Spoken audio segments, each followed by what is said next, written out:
শুভেচ্ছা সালাম, আসসালামু আলাইকুম।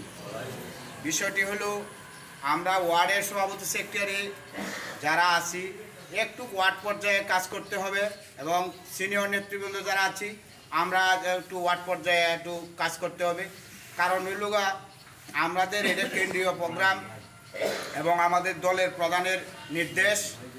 তাই আমরা সকলেই ভেদাভেদ ভুলে গিয়ে যদি এই মনোভাব ভালো রেখে আমরা একটু কাজ করি ওয়ার্ড পর্যায়ে, তখন আমাদের এই আনন্দ মিছিলটি খুব সুসংগঠিত হবে এবং খুব বড় পরিসরে করা যাবে। তেলিকাতির বিষয়টা হলো আমার ওয়ার্ডের একটা বিষয় আমি বলতে চাই। আনোয়ার ভাই সহ মাসুম কাকু সহ আমাদের এলাকায় যাওয়ার একটা প্রোগ্রাম ছিল, যেদিন কসরু কাকা মারা গিয়েছিল।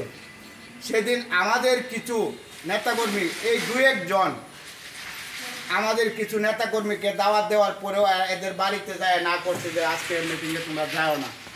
এরা যে কোন দল ঠিক করে, আমি সভাপতি এবং তারা সভাপতি আছেন তাদের মাধ্যমে আমি এটি জানতে চাই এবং 5 তারিখের পরে আপনারা এটি একটু আমলে নেবেন, এই আশা প্রত্যাশা রেখে আমি আমার বক্তব্য শেষ করছি। আসসালামু আলাইকুম। বাংলাদেশ জিন্দাবাদ, জিন্দাবাদ, তারেক রহমান জিন্দাবাদ, জিন্দাবাদ।